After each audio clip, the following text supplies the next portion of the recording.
Hello and welcome back to the GI podcast. I am your host, Sid Heeg. And I am Toben Racicot. And today we are joined by Sasha Soraine, who is a PhD candidate from McMaster University, getting a degree in computing and software.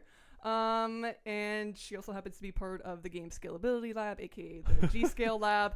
At McMaster, and which was a partner on the IMMERSe grant. And for those who are not aware of what the IMMERSe grant is, I'm going to give a little bit of a spiel about it because it's the reason why all of us are here today. It makes me feel old. Yeah. Like, whenever we bring it up, that IMMERSe was how I got here, it makes me feel old. This is the reason why we have the space that we do, the equipment that we're recording on. So for those who don't know, IMMERSe is a grant. It is the Interactive and Multimodal Experience Research Syndicate Network, simply called IMMERSe.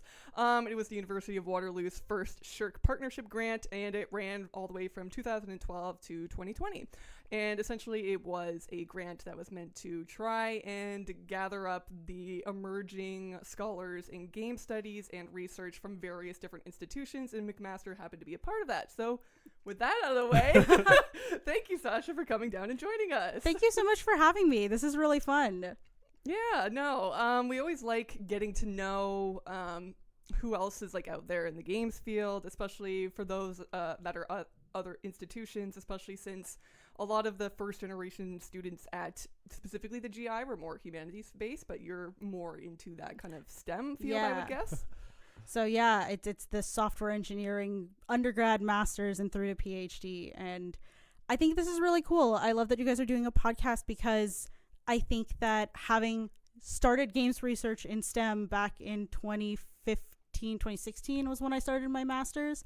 I didn't know it existed, and I didn't know that other schools did this kind of research or what that looked like. And so the whole idea that not only is the GI out here, but you're doing such a good job of advertising people. I think as an undergrad, like if I knew about this, maybe I would have gone to a different school. Maybe we would have looked at things in a different way or just connected with people in a way that shapes my education differently.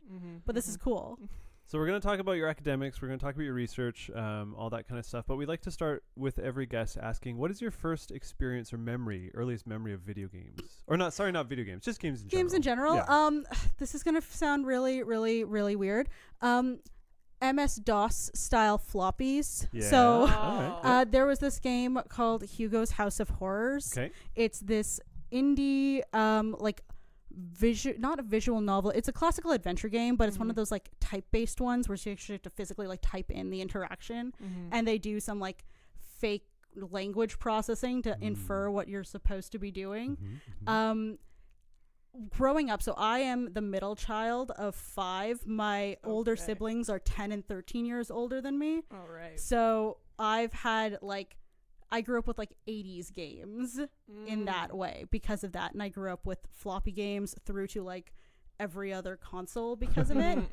We're also big board gamers, which is the other thing that kind of brings this interesting intersection because my parents and my older siblings are from India. And then when they came down, board games were the thing they used to do because it was cheap. It was something that they're used to from home. And so we had intense board games every week, predominantly Ludo and Monopoly. Monopoly. Very nice. Yeah, Monopoly, everyone's gateway game that everyone trashes immediately once they learn there's other things out there. Well, because right? it's everyone kind of knows about Monopoly. I feel it's one of those games where you're just I don't remember how I learned how playing it. It Monopoly just and Scrabble. emerged, right? It makes you wonder because I have never actually bought myself a copy of Monopoly, and yet somehow things end up in your house. I feel like Monopoly appears in people's houses at some point, like a curse. Same with at some point you become an adult and a chess set suddenly appears in your house, and you're like, how did this happen? I did not purchase this. Somebody gifted this to me, I guess, but I'm doing okay then. I have neither Monopoly or chess in my house. Oh my god, you're lucky. I've somehow inherited 3 different Monopolies. Well, it's also just chess it sits nice and it makes people think that you're smart. Maybe it's because I don't have a coffee table. I don't have a lot of surfaces in my house. I'm in a 1-bedroom apartment, and it's so difficult to have all of these things and be like, what do I do with this? I have 2 different chess sets, and I'm like, they're never out. Nobody plays this with me. No one play chess. But yeah. Oh no, that's a very interesting because it's I grew up in the country, so we did have a fairly eclectic variety of like board games and card games, because what else are you supposed to do on the weekends? 'Cause you don't go anywhere, everything's too far away. So it was like, you know, the basic card games of like Uno. Were you a cribbage family? Cribbage family. I have an interesting weird relationship with cribbage in that I didn't know what it was or how it existed until I began seeing my partner, who is from a small town out between Seaforth, Ontario, like out between Stratford and Goderich. And I was always wondering whether cribbage is like a small town like cultural thing, like if it's perpetuated because it's like they learned it from their grandparents and stuff like that, and it's just a generational thing. I would say that was it. That's how it was for me. Like I like me and my siblings have all sort of picked up cribbage because it was something that my mom played, and I'm assuming that her parents played it as well. That's just because, you know, what else are you supposed to do? Like, well, and I talk to people in the small towns that I've been to. It's like you go to the Legion on a Wednesday and you have like a cribbage partner. Like, is that's exactly I right. grew up in Scarborough. It's not a thing we do. Mine is like it's either cribbage or euchre. Euchre is a good one because it's for 4 people. You do it after dinner. We played it all the time in high school on the bus because our bus ride was like an hour long both ways. Uphill both ways. Yeah. You know, I think it's the same because my dad would go over to his mom and they would play cribbage, and my grandma on my mom's side was part of the Legion as well. So it's that exact same kind of like those micro clusters of people all around. Right. And I think that's the coolest thing about games to me generally is how they are this kind of cultural tool that passes between generations. And that's why I think it's really, really interesting studying them that way, like both from a humanities arts perspective as well as like understanding that from a STEM perspective when you go into it, and how people's experiences with games are shaped by communities. And so that's something you do have to consider even when you're building it from like that tech side, even when you're thinking about its design from that element, is like what is familiar to people, how do they interact with it, what do they perceive as being like gamey or something that they can do. Like, I don't know if either of you have this. So I said earlier, my eldest sister, or my older sister, is 13 years older than me and refuses to consider herself a gamer. She refuses. She's like, I do not play games or anything like that. Addicted to so many card games, board games, word games, like all of that. Just because they're not Call of Duty. Just because they're not Call of Duty. And like, that's kind of one of those perceptional things of like, she doesn't see herself as a gamer because what she thinks of as games are not what she envisions herself playing. And I think because of that also, like, she's never grown up watching other women in her life play games and recognize them as games in that way as well, in a way that like I play games. And so when I talk to like younger cousins and stuff like that, they're like, yeah, like we know we play games because you play games and like that kind of stuff. So would she look at them as hobbies or pastimes or like time killers, time wasters? She and my dad qualify the types of games that they play as like, I guess they would qualify them as puzzles in some way, and they see puzzles the Candy as Crushes and that kind of thing. Yeah, even more like they're really into cryptic crosswords, as well as you get into like different wordplay style games. Okay, so it's like brain teasers. Yeah. So yeah, more so puzzles than games. And those ones are also very self-play. It's not like involving anyone else, right? Yeah. And I think it's really interesting because like when I talk to my dad and my sister about these games, and they've played digital puzzles, they play the Professor Layton games, stuff like that. I go like, you play games? And they're like, no, they're too nice to be a game. They're too clever. They're too well put together. Like, and the dissonance is so funny to me. That's interesting. So who introduced you to all this stuff? So I was introduced, like, so my first gaming experience with that kind of like type-based adventure game was my brother and my dad. Okay. That we had like the one family computer in the living room back in the day, you know? Mine was in the basement. It was great. Right? Yeah. Like the central where it was a family activity almost to be around. It would be the radio like 50 years earlier. Exactly. It's like you had people who had to use a computer for work, whether it was like my dad's a teacher, my brother and sister were going through school, and this was like the fun thing they could do in their pastime. But really, if I had to think about like who fully immersed me in gaming, that made me go, this is what I need to do for the rest of my life, this is the love that I have for it, it's my older siblings. That Chantel and Joelle, my eldest sister and brother, used to have nothing else to do but play games, and so it just became this thing where all of their friends would come and play board games, and then we inevitably growing up around that, it's just become such a part of your life that you don't even think about, should I do something different? It's just like, yeah, we collect board games, we play board games, and then that moved into video games when I was maybe about like 5 or 6. My older brother Joel, he's 10 years older than me, and so he was of that like preteen age when my parents had enough money to get Sega Genesis as well as like the N64 and stuff like that. And so hanging out with him, that was it. It was siblings. My parents always used to tell us, there are 5 of you. You don't need friends. You have enough siblings. Yeah. And we had enough to max out most games. So it was true. And so we just did that, hanging out with them. That's interesting, because I don't think we've talked to many like oldest siblings on this podcast. No. Usually they're in the middle or on the lower end, and it is usually like, yeah, the older sibling was doing well enough in school, they were gifted something, and then it like that's kind of how the gateway drug of all that happened. Because you're the same, right? You're in the middle or the youngest? I'm the youngest. Okay. Yeah. So basically I would just see what my siblings are doing and then just kind of like, Wake up earlier to play it than them, like that kind of lifestyle. I really enjoyed just watching. You were like one my of those older people, brother play. I was just like, this is good enough for me. Oh my gosh. And then I didn't get my own sense of self or hobbies until I was like finally on my own. So I have a question. disposable. So for both of you with that, like, it's a really cool observation that I've also made, especially when we're teaching game design courses to students who are now like getting further and further away from my demographic and age range, is interacting with them when they don't have older siblings, and so they don't have the kind of context of where gaming history was, or different controllers, or different systems, and the way games used to be. Right. And I have no idea how to adapt to that teaching wise, because before it used to be like, hey, I can talk about why these things exist in a game now because I can reference things you knew and explain like, hey, this was bad, like not having a shadow in 3D platforming because you have no idea how to estimate where you're jumping, right? Or old controller styles. And these kids have no context for them. And I'm really trying to figure out, like, a pet project of mine is a gaming history course design and like a textbook to be like, okay, if you're a new designer getting into gaming or you want to learn about games, what do you do? Like, where do you start if you've not had this lived experience or don't have someone who can share that lived experience? You have to go play Tetris. You got to start where we're No, that's on because I taught a game studies course last term in the fall, and it was terrible. And I think it was that same thing that I didn't know where to kind of go far point enough. my like look here. Yeah. And I think next time I do it, we're gonna start at Tetris.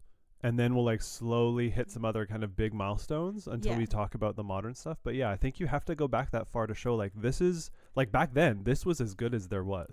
Right? It's really wild. So I've taught software engineering versions of game design at McMaster, and with them what I do for it is I kind of theme every week around a genre and start every like first lecture with a bit of a history lesson and go like, so here was like the inception of this genre that you kind of know. I love that. And then here are the kind of things we learned and what established the behaviors and criteria and things we understand as being kind of important to this into like the modern version that and now we'll talk about the different game design concepts using this genre this week. So they kind of had a playing style. But in DAC 204, so I did the board game course here last term, and board games, and I'd love your opinions on this. Well, I play a lot of them. Most students, I realize, don't necessarily want to have access to them even recognize them as a hobby entirely. So I really struggled where I was trying to pull on things that seemed like common board games or like those entry level of like not just Monopoly. And I had a lot of students who really couldn't get it. So most of my examples had to go all the way back to chess. So I was like, teaching them because concepts. chess is very vogue. Yeah. When the same thing when I was teaching my course last term, probably 20% or more were like, no, I play chess on my phone. Like they were playing chess on their phone in class. That's how like into it they were. It was weird. Do you think it's a Queen's Gambit thing? Like the show came out like partially Queen's Gambit, but also because chess has such a very, in my opinion, lively online community with like the scandals that were coming out. Oh my gosh. So it's cheating. The cheating beads and stuff. The cheating beads, to put it lightly. But I think there is that kind of interest of the competitive aspect, but also the community aspect that comes out of it that makes chess this kind of like unique thing. Yeah. Do you think it's also just seen as more socially acceptable in a lot of ways to play chess? Because talking it's more about hoity-toity. Yeah, well, going back to that whole like assumption of like the way that we tend to in media conflate like chess playing with intelligence. Yes. That when you're sitting around on your phone. Yeah, Bobby Fischer's not trying to get like right? I don't know. I don't know enough about Fortnite to make a reference, but that's what I was trying to do. First place? Is that whatever? No, yeah. it's team based, right? So it's Is like, it? yeah. That's how far away from There's so much about Fortnite that like I have not actually played Fortnite, but it's been so interesting to watch. I played like, Lego the changes. Fortnite. You should Lego play. You should Fortnite. play Sounds Lego so Fortnite. good. Any Lego version of something is It was infinitely so better. Infinitely. It was so good. Agreed. Hard Um, yes. I actually have a question about this. Did you ever have like an experience of like the Flash games before Adobe Flash was put to pasture? My gosh, I was a big Newgrounds kid. I was yeah, of the okay, era. Now we're talking my language. Right? Like I was of the era of I was creating Flash games Oh, with my action word. script and stuff. That's amazing. Yeah, it was one of those fun things where I never published anything. I was way too self-conscious as a child, but every time a unit came up in school where they're like, you can be creative and present this in another way, I was like, games. Easy. Like I don't care what it is, I'm gonna make it a game. That's so cool.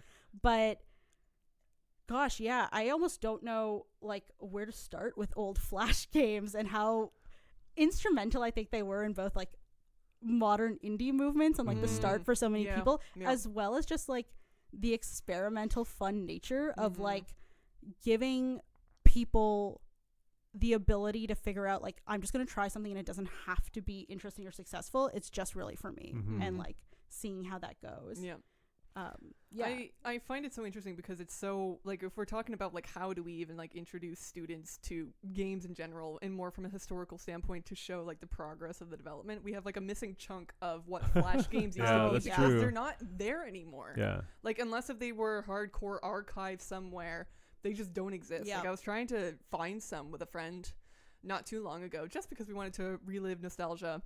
And there were like old websites that were like, you know, the like ytv.com, that was a big one that had a lot did you of have like- the sidekick on it back when that was like a thing, the little like yellow I guy? don't think I did know. Oh. I That played was so many of those. so And it was like, you know, the computer hour in grade school. Yeah. It's like when you get done your stuff, then you can go play a little game. It's just like that stuff doesn't really exist anymore. I'm just like I have such vague memories that I can't even really re-experience because they don't exist anymore. Cartoon Network had a bunch of similar ones like that where you were playing as like a person going to interact with all the different Cartoon Network characters and do a bunch of fetch quests, which talking about Flash games, I feel like that was an area where there was so much potential for adventure games to grow, and like so many of the kind of like larger ones were here, let's do some kind of narrative adventure fetch quest based game that is so much more accessible to both kids who can read and there's not really a huge time element or a reaction element to it, but it still like sticks in my mind. Like talking about the YTV ones,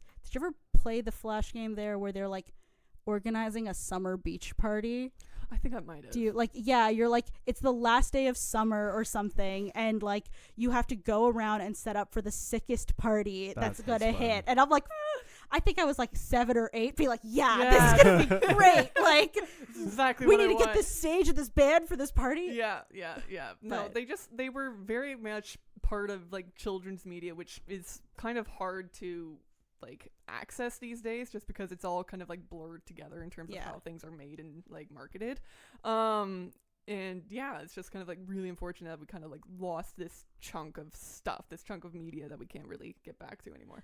It's also going to be so interesting because like it was the variety that kids had access to because of that, where I think about the importance of free to play games a lot and the importance of like just monetarily being accessible to kids and younger people, or even just like me because I don't have any money, but in that way, how the only things that are free to play and really accessible to kids now are the Fortnites, the League of Legends, things which have a very particular flavor, have a very particular community, have very particular like understandings of what a game is and what is correct play in games and all of these kind of things that I worry that it almost limits kids' creativity when they think about games they want to design, about like what even they can do. I was looking at because Steam Next Fest is on. Oh yeah. And I saw a graph of I think it was like the top 30 most downloaded or most wish list or whatever, and probably 90% had some survival aspect to it, right? Because it's all Minecraft and Fortnite and stuff like that as well. So my son is 4. Oh, I love that age.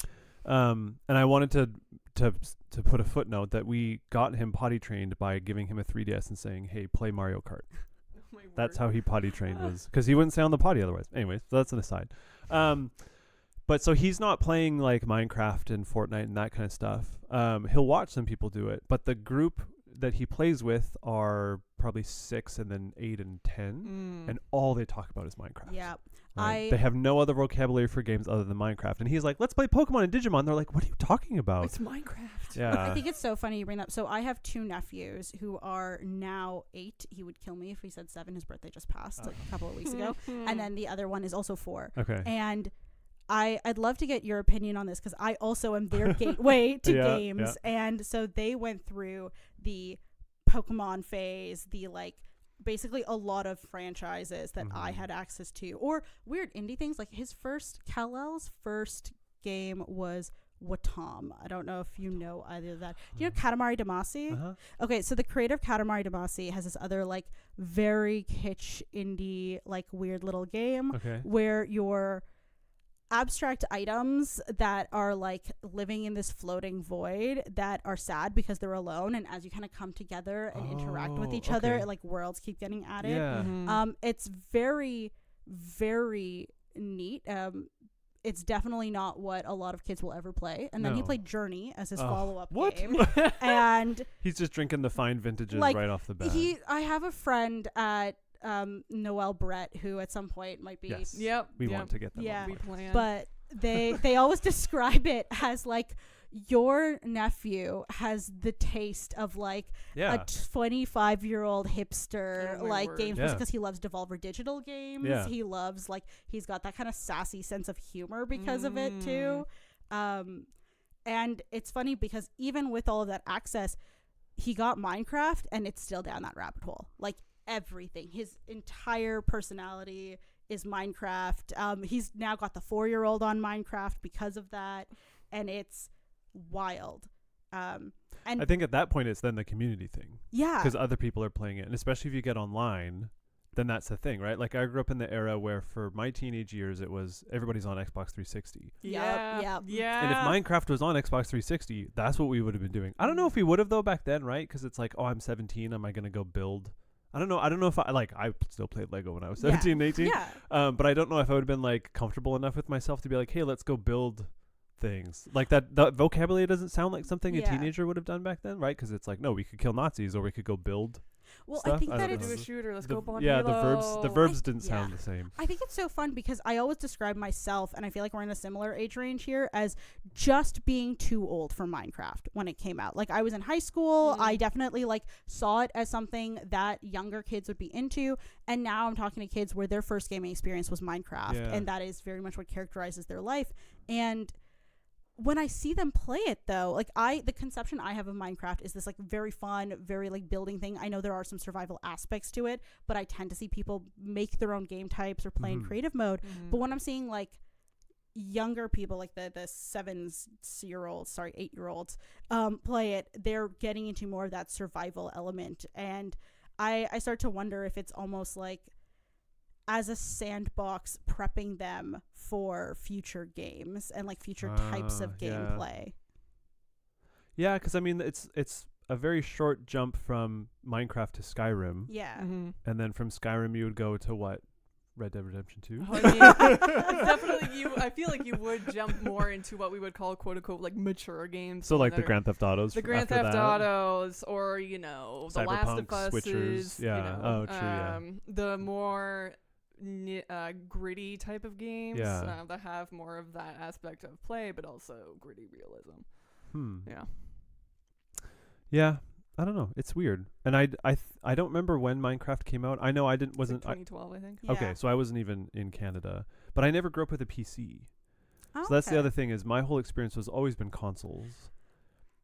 Yeah. And so I've always been limited to like what is Nintendo and Microsoft releasing, because that's essentially all that we pay attention to. My interaction with Minecraft when it first started coming out it was the first, I would say, big game for the Let's Play genre on YouTube. Oh, that makes sense. It was huge. So I definitely would have missed that too. People did really well if they were just doing single play, but then also group play. Yeah. With Minecraft was huge. There were a lot of different channels. And all those kind of people. And I don't really pay attention to YouTube culture either, so that's why probably. But I get you on that, in that like I think that for most of my siblings, even though we all grew up in the same house and had access to these things, growing up, our life was console games Mhm. because that's kind of where gaming existed, not realistically, but like conceptually for them. Yeah, it was And- weird how but this is another footnote. Yeah. Like PC games were more powerful, but they weren't as accessible. No, because not the at all. cost was always higher, right? And I really do think pulling it back to my STEMiness, for lack of a better word, Yep. that I have also been into coding and Yeah. software, and kind of I knew I wanted to do software and games from the time I was like 10. And so because of that, I think I drifted into looking at games through PCs and playing games on PCs, Right. especially emulating games Oh, on yes. PCs for Yep. consoles that I didn't have,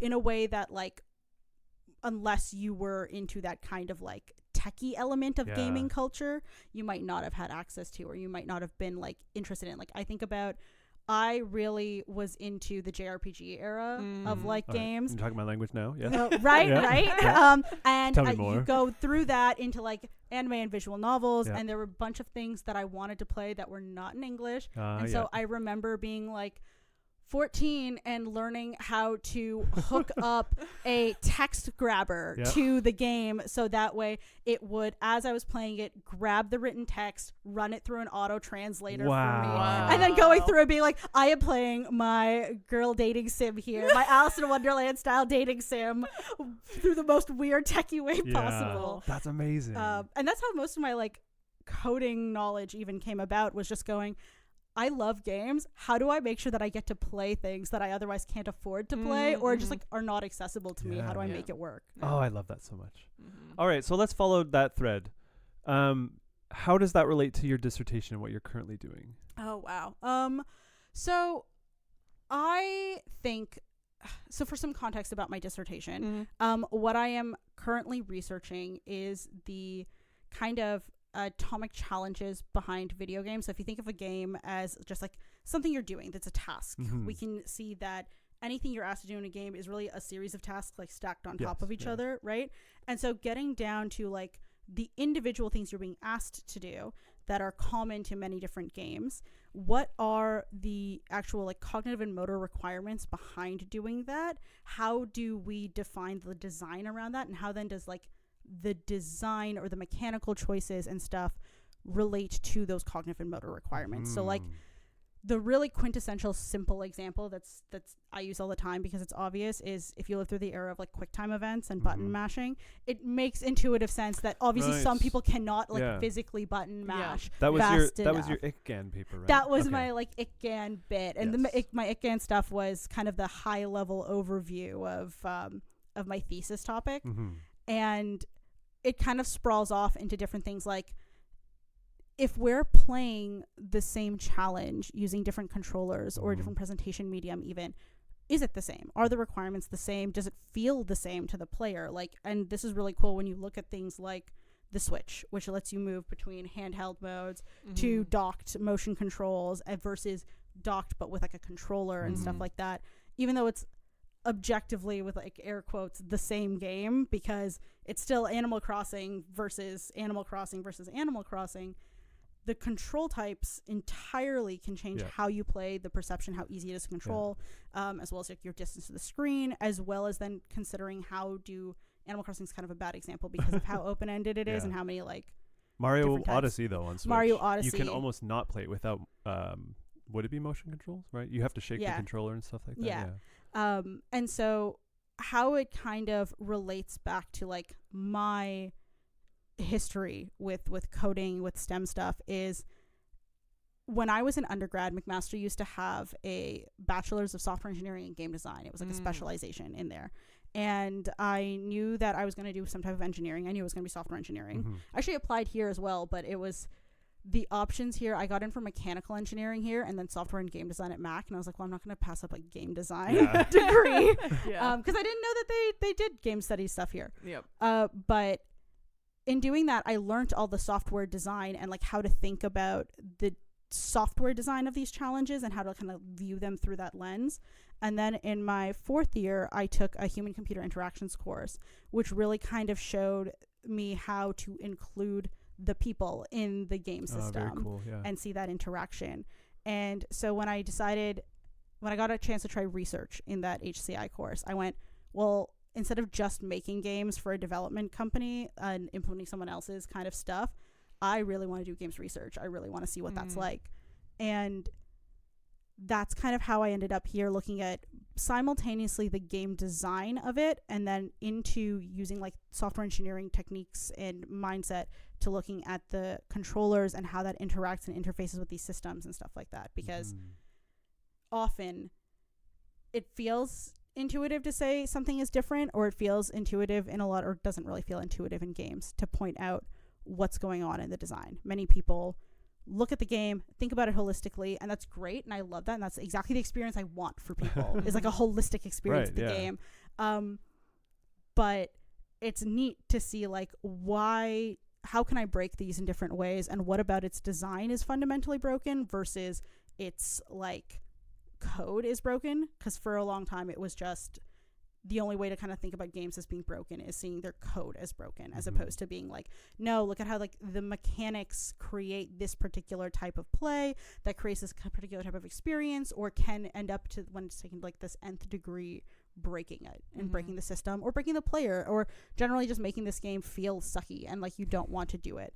The other thing was even just finding out about sequels for games, like a weird thing that kind of started myself and my supervisor, Dr. Jacques Corrette at McMaster, talking was, how come when you have a sequel that it might feel so radically different from the first game you played that you go, I don't even care anymore, I don't want to play it, even though like conceptually it should be similar, or like maybe it seems like it ought to be similar. What about its actual tuning and balancing, or even just down to the level of like the minor tweaks that you do in a mechanic or a challenge design have made it feel so radically different that you stop wanting to play.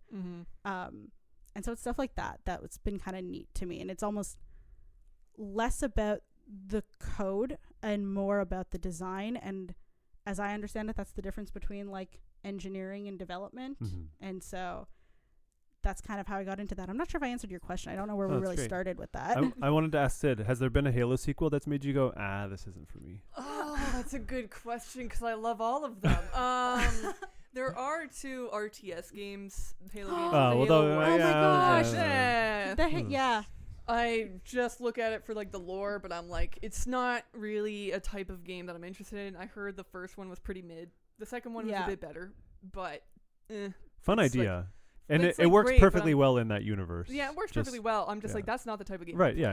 And it's not the type of game Halo sells. Like, the lore and the franchise of Halo sells itself on. Like, I was a big Halo nerd. I'm a big Halo. Fabulous. Like, my Xbox 360 was the Halo 3 Xbox 360. Yes, like, my brother got that it's one. a whole thing. I remember following Major League Gaming around that time because of that. The Ogre twins were wild.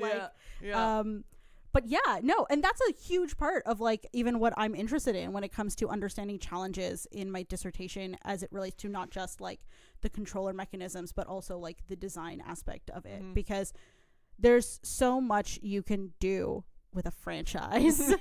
And how do you deliver particular experiences in a kind of not always guaranteeable, or like not in like a checkbox like 1 + 1 always will equal 2 way, but in a way that you can constrain it so it's like more frequently 1 + 1 may equal 2. So that's really interesting. So I've recently got really into Path of Exile. Oh, okay. Speaking again of free to play games, and the second game is coming out quite soon, and from what I've seen of it, it looks like they're going for a little bit more Soulsborne style boss combat versus just get your numbers into the millions and stand there for a little bit. And so I watched this really fascinating video last night where this guy was saying probably the worst part about the release is that there's going to be this split between the Path of Exile 1 Puritans and then these new fans for Path of Exile 2. And it made me think of, the typical sequel answer when people complain. It's like, well, you can always just go play the first one. And I think it's really interesting because Grinding Gear Games is going to continue to support the first game as if a sequel didn't exist, and support the sequel as if the first game didn't exist. So they're going to essentially branch off into 2. And I'm wondering, is that going to be successful? Because I don't think that happens much with things, right? Like eventually servers get shut down, and we're seeing that with like the Nintendo stuff from whatever, right? All that stuff is finally shutting down and whatnot. So I think as a current thing that I'm interested in, that's going to be interesting to see, like, does this sequel have that where people try it and go, no, I'm going to go back to this, or is it going to be enough to have people stay with the other ones? In that context. I think that it's really interesting too because so I just wrote a paper with Noelle about changes that happened during the pandemic in gaming communities and stuff like that. And one of the things that kind of spurred this was the discussions about Animal Crossing and like what is the core Animal Crossing experience, because I am an old school Animal Crossing player from the GameCube days and like have played all of them and really see the changes between like all of them where Noelle came in during the New Leaf era, and how what happens more often is these sequels come and they kind of get put into a pit, and the singular play style that emerges as Victor becomes what the new series is going to be about. And I didn't hear that Path of Exile was going to do that, like supporting both. That's that's going to be an interesting experiment to see what happens. Yeah, it looks very, very different. Let's talk a little bit about perhaps this one concept that you might have mentioned in what you were just talking about, but if not, I'll restate it. So your recent work has looked at the idea of mechanically achievable gameplay. Yeah. Could you discuss that a little bit more and perhaps how you envision it helping with what's going on in the industry? Yeah. So mechanically achievable gameplay is basically just doing that kind of systematic evaluation of, is it possible for our target demographic for this game to actually be able to do it? So if we are building a game that we know we're going to target to, kids 7 to 8 or adults 50 to 60 or something like that. Those are huge demographic ranges. Very different. Like, these are awful examples I could give you. But are we, in our design thinking and in our design stage when we're planning out the games, making something that is actually something they can even engage with? Or is it something that in our design is so far out of the realm of what they can do that you're setting your demographic up for failure and you're setting your game up for failure in this kind of way? And part of that is my idea that you can model challenges in games, or like these kind of like atomic elements in games that you're doing, through human cognitive and motor abilities, because in that way you can kind of match. So if you think about something like a puzzle, and you understand that, like, well, I need to have this kind of understanding of how these things, puzzles are bad examples. The shapes? Not even just the shapes, like just to the level of like, I need to understand the spatial relationships between things on a board, like in Bejeweled or something like that, right? I need to understand about how I'm trying to think what else. Like, puzzles are simple in that like interactional mechanic.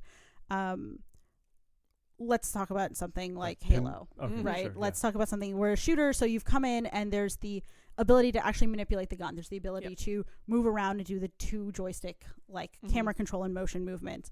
There's also tracking all the things that are happening on screen. There's the understanding of like what you have equipped and what's going into it and all of that kind of stuff. There's all this like meta knowledge about gaming that's happening here, and you're reacting in seconds. You're reacting in milliseconds. We can actually kind of, if you break every individual instance down, think about it as there's the actual like cognitive element of like, what am I perceiving? What am I doing? How am I figuring out what the next step is? How much information do I need to hold? All of that, as well as then like the actual action speed and time with that. And we can kind of figure out from there, if all of my data ends up holding and this ends up being something that works, that like different demographics obviously have different levels of abilities in these things. And so does it make sense when you're making and tuning something for a particular demographic to be super high on one need or super low on the other? And that seems really intuitive and simple. You're like, isn't that already what the industry does when you're going in and balancing and tuning? The reason we kind of use that as an example as the base is because that's so intuitive. We're trying to convince people to take that from being a testing level thing of like, I've designed a game and I'm just going to run through thousands and thousands of hours of getting other people to play it as we kind of balance it around, to going back to when it's before coding, before implementation at the drawing board, going, I know I want gameplay that kind of looks like this. And these are the kind of challenges that kind of make up that gameplay. And we can try to figure out then from there, where is our starting point at like what this looks like. And from that starting point, we can see if we add different types of challenges or different types of gameplay. So now if I add onto my regular Halo shooting a match 3 puzzle game, you know, is that something that is going to make this way too hard, and how specifically is it going to make it hard? Like, intuitively, we think right now that, okay, you're doing a lot of more, like, you're doing the physical aspect of shooting in Halo, but there is a lot of, like, tracking and mental knowledge of, like, what is happening on the screen, where you're supposed to be going, all that kind of stuff, that could be taking away from doing a puzzle at the same time. But if you're playing a game that, on the other hand, requires very little cognitive involvement, and then you add something that maybe has that kind of cognitive involvement as well, that might be more feasible for people to do, because they're not already kind of going over their thresholds in these things. And the hope, or the kind of like larger goal of this, is to create some kind of open access database that designers and researchers can kind of go to, as well as people like people who make games for non-entertainment purposes, right? Like, how often do we see or hear about medical uses for games, for like rehab, or for tracking things? Like, you know, I know that we've seen ones at McMaster for like physical therapy or stuff like that. And we really don't know at the moment if what they're targeting with it makes sense for like the game they designed. Like, will it actually target the things that they want them to do?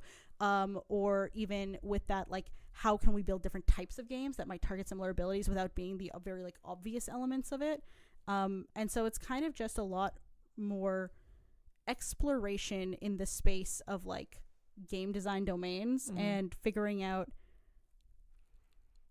not just itemizing these things, because people have tried to like taxonomically itemize these things. That's what I was going to ask. So are you looking at Halo and you're like, hey, the movement speed is this versus that? Or like, I'm going to look through all the Dark Souls games to find like how fast certain swings and There's stuff so is, many and things. What I've been doing a lot is, first we go through like in my masters, and I created a taxonomy of different like interactions with games, so that, you know, you can go through the different controller types, and you can kind of itemize like what particular actual types of interactions are even happening with games now, versus like the things that cog psych and developmental psych have studied about, like what are human abilities and actions. Okay, cool. And it's like, okay, so now we have this graph, and you can see that immediately here are places that stand out of like interaction types that have not happened yet. And the weirdly fun thing from my master's thesis was I had brought up that, like, as I was preparing my defense, I was like, one of the cool things about this is you can go, hey, we have the ability to do these kind of like facial recognition games that kind of like map these things. They don't exist. And like the week of my defense, Snapchat started putting out all of those games, which were like like watching your face to be the gameplay mechanic. And I was like, do you see this? Like, I was like, hey, how come we didn't do this? And like it happened. That was a weird fun one.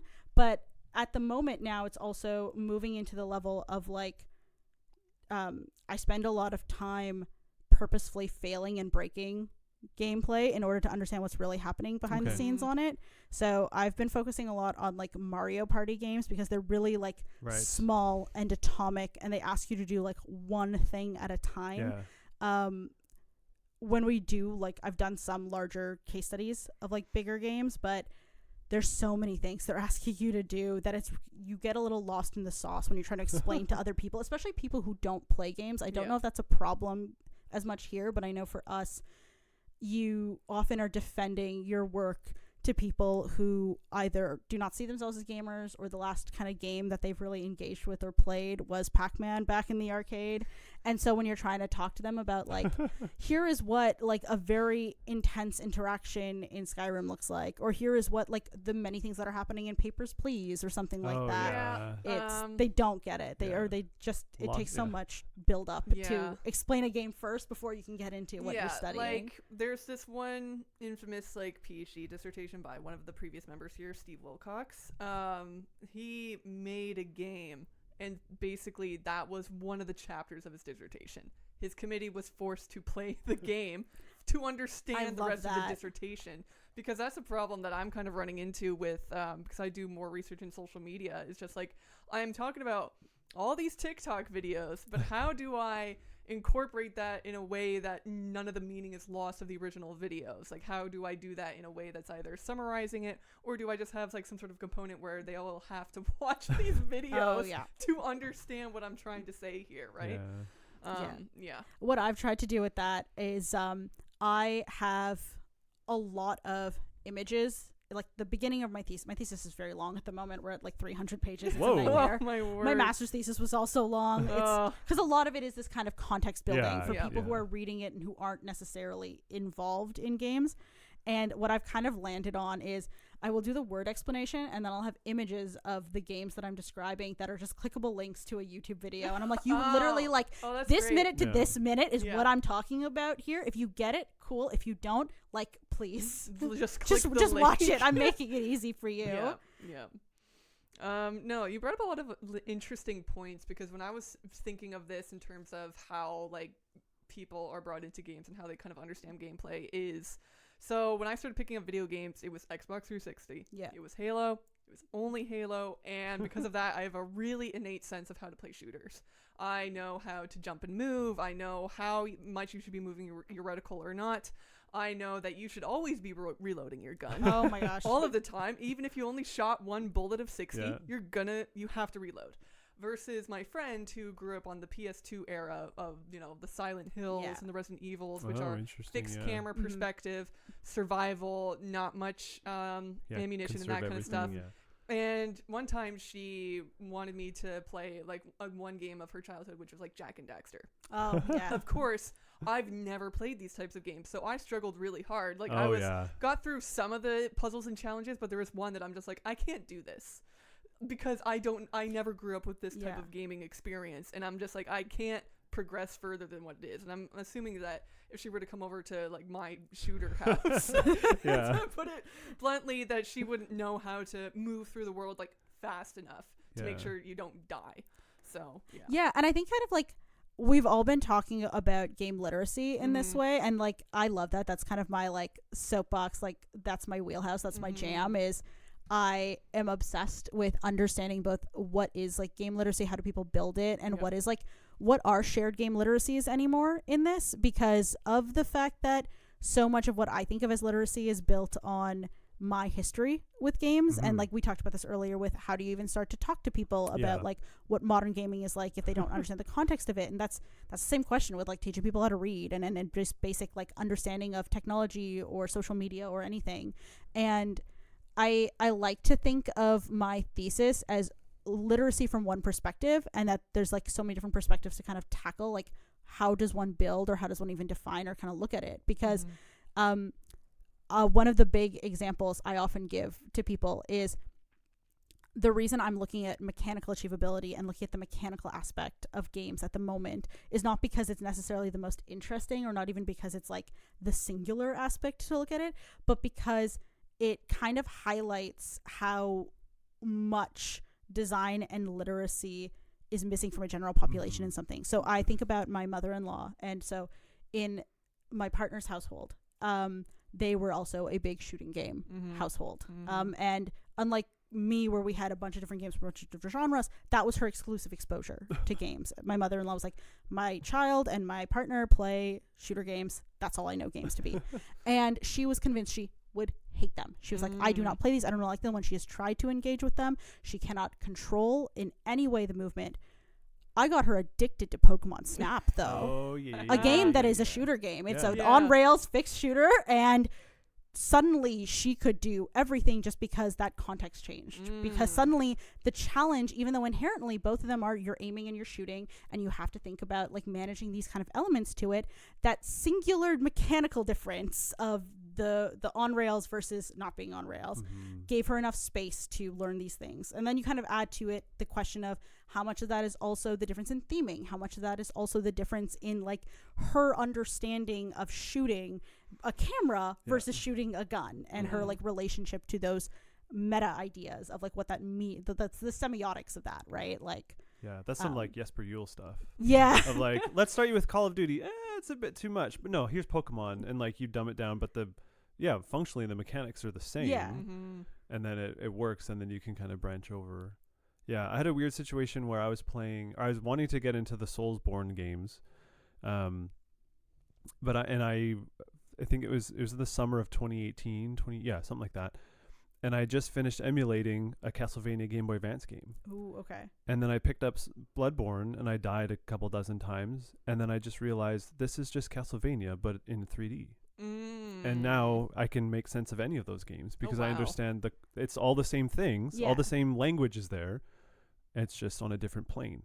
It was really weird. It's so interesting that, because like one of the things we talk about in the G-Scale lab with Soulsborne, our favorite example, is how much of it is also a rhythm game.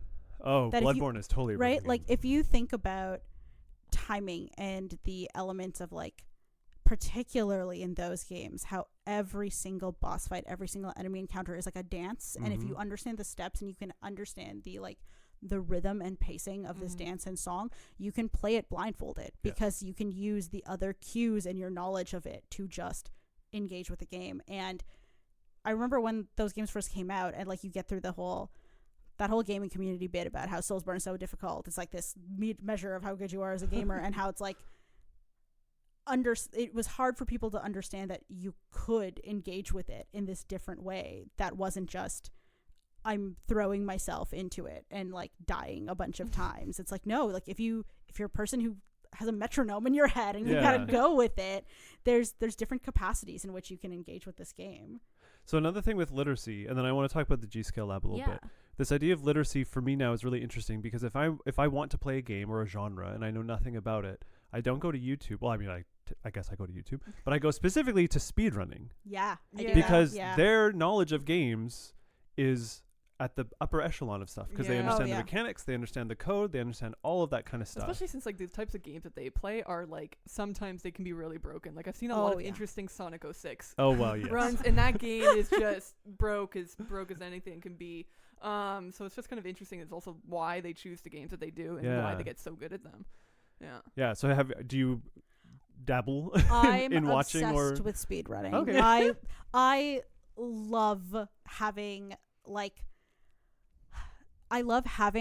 that kind of insight and discussions with people. And so especially for games that I can't personally play or games that maybe like I didn't have the time to get into, I love engaging with the community that way. I also love the like enjoyment of brokenness, if that makes sense, because I think that there's a lot of times in gaming where you go, something is broken and it inherently is just like, well, this is therefore worthless. Even though like in speedrunning, it's like, no, you get rewarded for that pedantic, close look at things. Like, especially weird, like at the code level, you get into things like how in Metroid Other M and like the Nintendo, the 3D Metroid series, how like little code elements like underflowing and overflowing allow you to have like infinite speed, and that lets you clip through walls and do all these kind of things, or even just how like the interaction of the mechanics to animation creates these spaces for optimization and speed runs. Like I love Psychonauts. It's one of my favorite games of all time,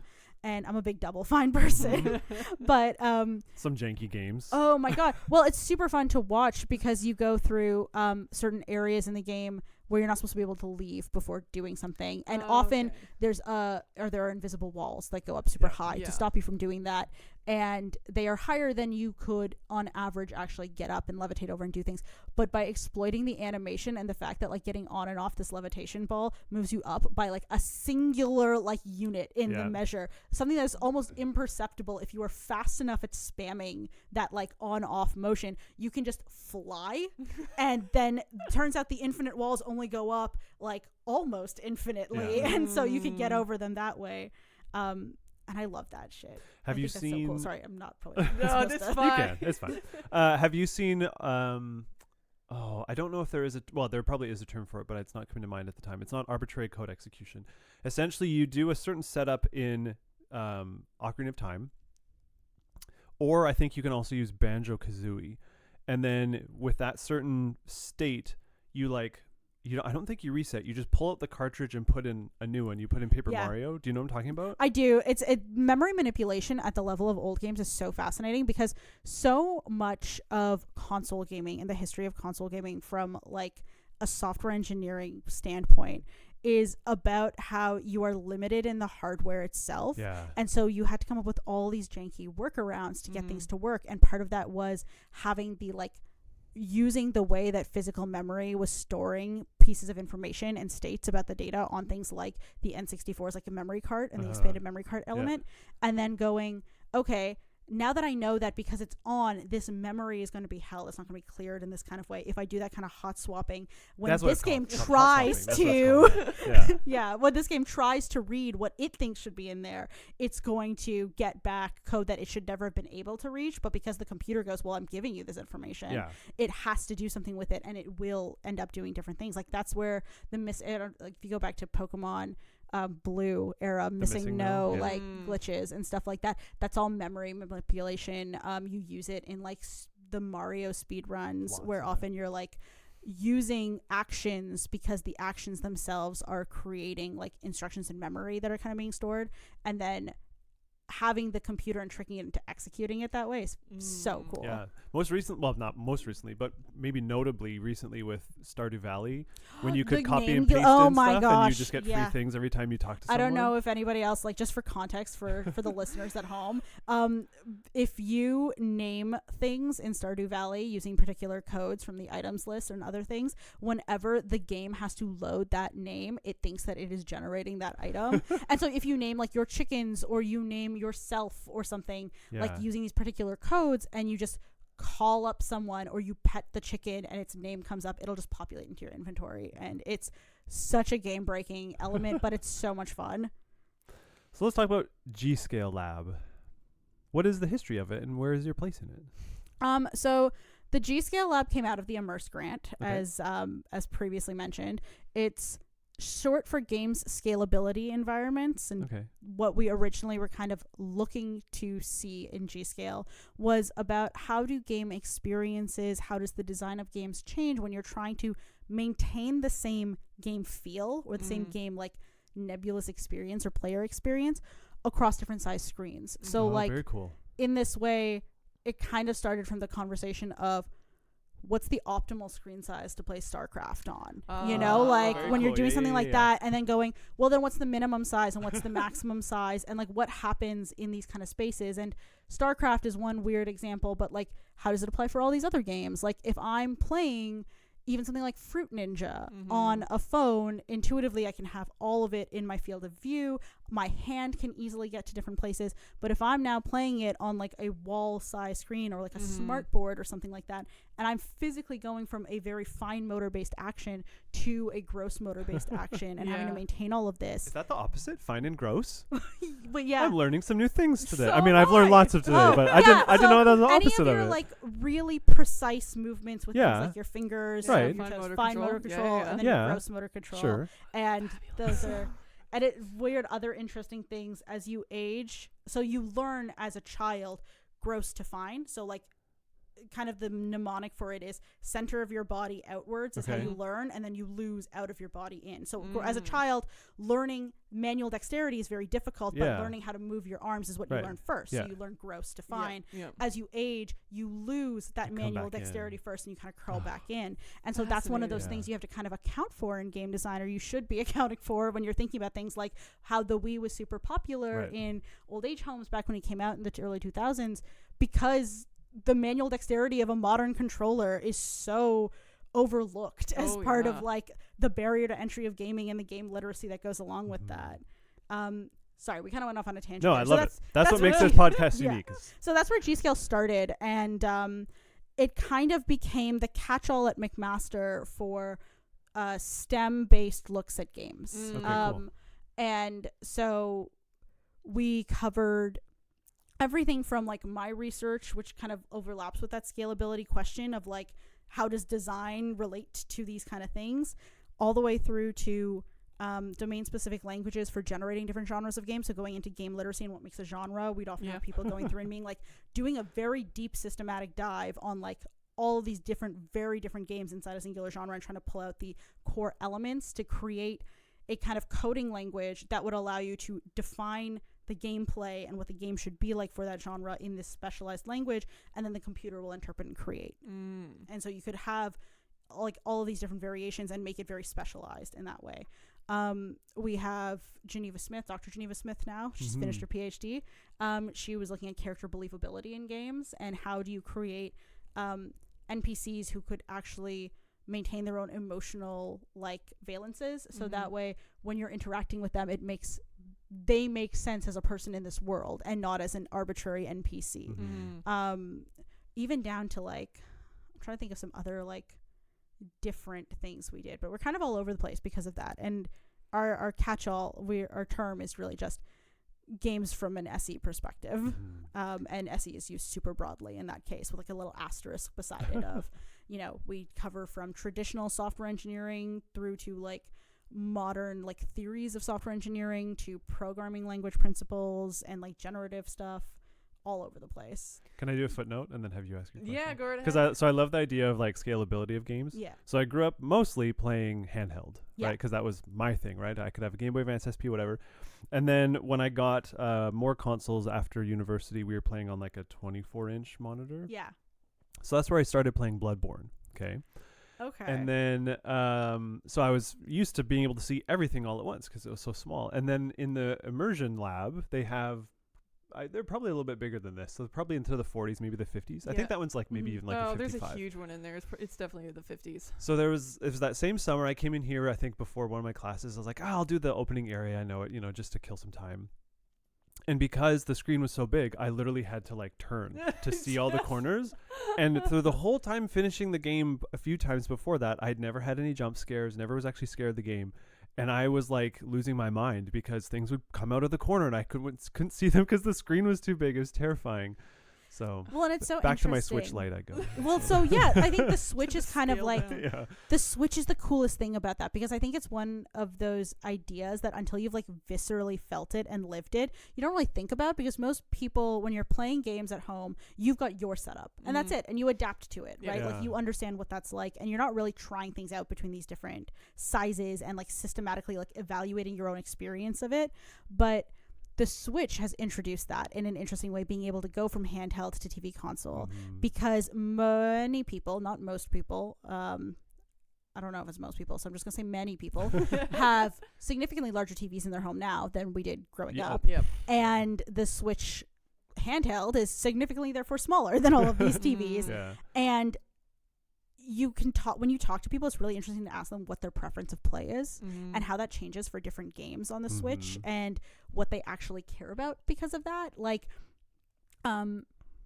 my sister and my partner are really into Pokemon Unite at the moment. I don't know if you've played that, or it's like a Pokemon basketball League of Legends. If Pokemon characters were playing like 5v5 basketball, right, essentially, because you're like, instead of taking down like towers with minions, you're going and dunking hoops on the towers there. Pokemon Unite people are gonna be very mad at me for calling Pokemon it that. And it's Pyre. Pokemon and Pyre with like a few more people. Yeah, I was gonna say also like not as fun of a story. You know, like Pyre has a lot of emotional without the connection. super giant narrative. And so that game is playable on your smartphones for free. It's playable on the Switch handheld. It's playable on this episode brought to you by Pokemon. I know, right? Like, I feel like we should get some 10-cent sponsorship here. But like, it's wild asking people what their preferences are to play and how like it seems unintuitive to me, who is used to having a controller in my hand, that somebody would prefer to play on their smartphone with the controls on their screen occluding part of the map.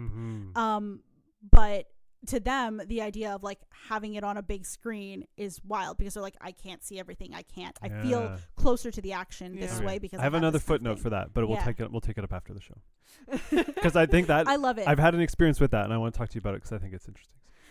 Okay, so one of the questions I wanted to ask is, especially the work that you and other members of the G Scale does, it kind of bounces between like both STEM kind of more disciplines, especially with your background as a software, being in software engineering, but also more of the humanities. And you mentioned that you were at the ICGAN conference, and for those who don't know, it is the International Conference on Games and Narrative, which is a bit more focused on like trying to be interdisciplinary, but with a focus on humanity disciplines. So how can you discuss like how different disciplines have kind of shaped your work? That's a good question. So I think that like a thing that I've noticed is having the kind of background training in software engineering allows me to take for granted a lot of those kind of software elements of a game, that I understand the like basic software design of both at the code level and to like the visual interface level, like going back to screen sizes, how occluding parts of the screen is bad design, and how do you place these kind of things in this way. But I was also very heavily influenced by my elder sister Chantal, who is a sociology major, and I had a lot of interaction with her, like, and through her a lot of exposure to different kind of concepts. And often, because she didn't perceive herself as a gamer, when I was talking to her about games, we weren't talking about it at that software mechanical level. Right. So we got to develop these ideas. And so coming into the G-Scale lab, I kind of had this like double life of like mostly software with like a hint of these kind of things. And other people tend to have like leanings their different ways. I think that for me, because I care about games holistically, like I feel like you can't separate the two. Like the neat part about games for me is that they are both. Like they exist in all these domains at the same time, and you, as much as we try to like draw these arbitrary lines separating how we look at them, like you can't, and that's part of the struggle of researching games and learning games, is you kind of have to become a bit of a jack of all trades in these things. How it influences the G-Scale lab is kind of interesting in that, because we are in the Faculty of Engineering and the Department of Computing and Software, we don't necessarily intend to set out to like do humanities focused research on its own. It's often that we're answering some kind of software or design problem, and we need to explain to our CAS members how understanding that aspect helps us get a better understanding of this idea for software. And it can be a very interesting conversation and argument to have in those spaces. And it definitely has both been interesting and eye-opening in the ways to be creative about merging the two and presenting those different, like presenting the same idea differently to different groups. But it definitely is also limited what we can get always like recognition or funding for the kind of research that we've done. Where there's a lot where we're encouraged, like our supervisor is great. I love Jacques. He's fun. And he is very interested in letting us kind of become well-rounded interdisciplinary researchers. But even though like he acknowledges he's classically math trained, classically CS trained, and so he's like, these are my limitations to what I know about these things. So there's a certain amount of like, if you feel like this is the way to go, and we've talked about it and he agrees, like, yeah, that you've made it make sense to me, why like you need to incorporate these elements.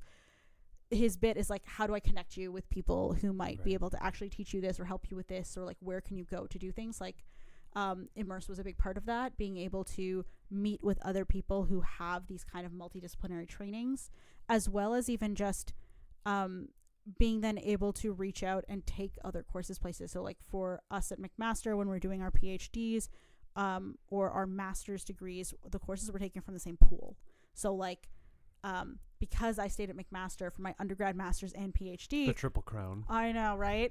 Sid's getting one too. What the well, I don't know what the vibe is about that here, but like at McMaster we call it incestuous. Like you're like, it's weird. Like it's to the point that like the other professors are like, you need to leave here. Like you're only getting McMaster's opinions of things. Like if you're going to be stunted as a researcher because of that. You need to interact with other people. And because of that, because I did my master's there when I was doing my PhD, I'd pretty much run through all the courses that I could possibly take. And since they were like, you need to go and do other things anyway, they allowed me to take courses here at Waterloo to get different flavors, to like try different things out. So that's been a way that like the interdisciplinariness has both been hindered and helped, in that we don't necessarily have enough of it, or at least when I was starting, we didn't have enough of it. We've gone through a bit of hiring spree of people who now have more training on these things. But it has encouraged us that if that is something we really feel needs to be integrated, these two concepts, that we have to learn how to learn, and we have to learn how to reach out to like specialists and stuff like that. No, that's super interesting, because for me, I'm less worried about having done all of my degrees here at Waterloo, just because I've hopped departments. I've started in English, now I'm in environment. Not only that, but I've worked on multiple different research projects as like a research assistant in like Indigenous research, research into disabilities, various research into media studies, research into feminist studies, research into health, research into human-computer interaction. love Like it. Yeah, lots of at stuff. that point, because of the network that I've built here, I feel like I'm fairly well-rounded in varieties of different research, despite the fact that I've only been at one institution. Yeah. So that's kind of like where I'm at in terms of how people can move through interdisciplinary research while even if they're just staying rooted at one institution. I love that because McMaster has been all right with letting us work with other universities. Mhm. It's candidly a little bit more difficult to get the departments to work together. No, yeah. to not dive too deep into it. So like to the point that I just don't even know some of the people's research that might be overlapping in things areas that I would have loved to get to know. And like the intent with G-Scale was to be interdisciplinary. We're originally founded with Dr. Andrew McIntosh, who's part of the communication studies department, I believe. I think so. Either that or music department. I don't know because I've never actually met him once.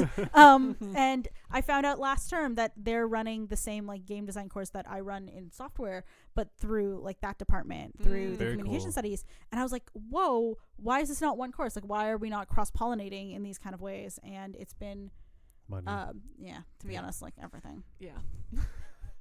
So The course I'm teaching this term, it's very much like you have to check all these boxes, otherwise we don't get money. I was like, all right, fine. Put them in. So as we come to the conclusion of this wonderful episode, what games are you currently playing and what games are you looking forward to? Because this year is going to be, I don't like to use the word, but I don't think there's a different word, a banger. Oh God, I feel like I should have prepped for that question because I'm in the middle of finishing up my thesis, and so at the moment, the only game I've been playing is coding in Python at the moment to do Nice. my data analysis. Yep. And then the games that we've developed for Mhm. the thesis. In terms of actual commercial games, I've been meaning to pick up Baldur's Gate 3. Oh dear. Yeah. I know it's gonna Yeah, be a bit don't of a start it time before you're done. No, that's the No. issue is like I am way too into any game that I play. And so because of that, I've been very, very, I've got this huge backlog of games and this like tower of games that I've been meaning to get to. And I've not been able to or been purposefully restraining myself. Mhm. What I do instead now is I get them for my nephew and I'm like, he can play them and I will vicariously live through him. Like there's a cool one. Once Upon a Jester. I don't know if you've heard of that. I think so. It's a Devolver Digital game, I believe, and you're like a jester trying to pull off a heist in this kingdom, and you do that by like putting on plays and having to like market them and do all these kind of elements. It's very cute. And I've been playing a lot of like little phone game kind of things, so like the untangling kind of ones and soda sort ones, because again it's something that the 4-year-old likes to hang out with me and be like, what can I play, and so we can do this thing together. In terms of like what I'm looking forward to and what will move to the top of my list once I start is I'm betting by the time I'm done that the new Final Fantasy VII Rebirth is going to be out. That's not the end of this month. Yeah, right. Yeah. Like, so I'm thinking that's going to be what I first end up diving into because Final Fantasy VII was a major like game from when I was younger. And I think that probably after that, I've got Harvestella on my backlog because I think, I've tried the demo. I used it in class to kind of explore different things, and it's neat to see how farming sims merge into that JRPG like genre.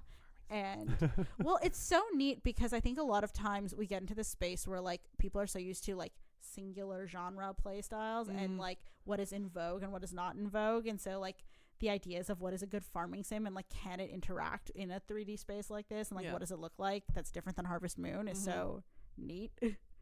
I think I would say that. I think I'm gonna put the new Final Fantasy VII up there. But if I don't get to it, probably end up playing Once Upon a Jester and Floppy Nights, which are the two ones I've just gotten for my nephew. Nice. Very good. So you've talked a lot about your research and your own interests. If someone would like to reach out to continue the conversation with you, how would they go about that? Yeah, so you can find me on the G-Scale website through McMaster. To be honest, if you just Google Sasha Soraine, that's Sasha Soraine. I'm like the only person with that name. Isn't it nice? It's super fun and terrifying at the same time to know that you're that easily findable. I do have my own website that will come up as the first one. It's through the McMaster server, so it's cas.mcmaster.ca/SORAINSM, which is my McMaster email, SORAINSM@mcmaster.ca. I'm also on Twitter and other socials, but I never use them because I grew up in the era of stranger danger on the internet, and I don't. I have these things that I never post on, and so you can try to reach me through there, but it's less likely to hit me up on email. I'm old. I feel like a lot of people have been recently be like, just email me, because Twitter's going by the downside anyway, oh my god, yeah. Anyway, Wonderful. Thank you so much for joining us and making the trip. Thanks so much for having me. Yeah. This we is super love fun. hearing about it, especially from our sister labs and institutes as part of IMMERSe. So, and I could sit here and talk for hours about all of these things. So yeah, it's super fun to be able to do this.